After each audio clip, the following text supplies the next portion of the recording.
мен өзім таластық болам. Жашым 85-ке келіп қалдым. Ағай, микрофонға жақындап тұрсаңыз.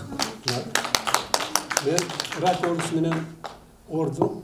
Орғанда да менен екі далым içindегі ортасындағы омыртқаның içine шишік пайда болды. Ошонун чоңдугу 24 мм. Доктурларга рахмат, врачтарга. Мен операцияга бердим. Себеби мен муну жүлүндүн içindегі опухоль чоңойгондон кийин кызылып, ана муну адамдын кулагына бар эмес муну семирчек. Чымын кондурбайт, ушундай оорткан ушунчалык да. Анан кийин ошо чыдай албай туруп, анан операцияга бердим эле. Операция абдан жакшы жасады, бирок только сыртындагы эле опухольду алып таштап, жүлүндүн içindегі опухольдор ошо бойдон калды. Анан кийин мен ошого рахмат алганыңарга, нар жагы мен өзүм кетирип алам десем, кантип кетиресиң? Деди, мен айтпайм десем, керосин ичесиң деп сурады. А мен керосин менен ичким келем, мен айтпайм деп кетип калгам. Мына мен көк суу ичтим, туугандар. Бул көк суу деген биздин ата бабаларыбыздын дарсы болуп келген. Өздөрү мына тоо өлкөсүндө жашаган, тоонун арасында.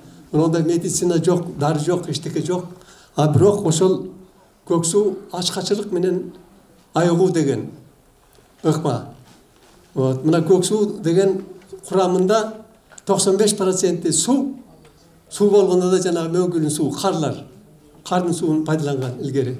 Анан ошого уйдун чийке сүтүн кошкан 500 грамм сүтке 2 эле кашык уйдун жана аш кашык менен 2 кашык сүт кошуп, ошону ичкен. Ошону мен туура 4 ай ичтим. 4 айга 4 күн жетпей калды, 116 күн ичтим. Кыпындай нандын ушагын жеген жокмун. Ошондо адамды, ар бир адамдын ичинде, ички организмде 30 триллион пайдалуу бактерия бар экен, адамга кызмат кылган.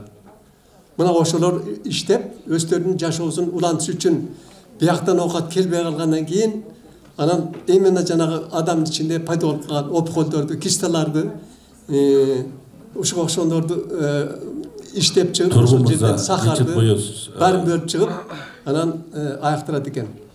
Мына ушундай жол менен биз аяктык, ошон үчүн көп эле кишилерге сунуштап жүрөм, аяктандар көп, пример айтса аябай көп. Ушул жерде отурган бактылуусуңар бардыңар. Силер ушундай небир кыйналган кишилерди аяктырып келатсыңар, улукмансыңар, оңой эмесиңер силер. Рахмат силерге, өмүрүңөр узун болсун, бактылуу талайлуу болгула. Сизге рахмат. Эмгер чөбөрсүн.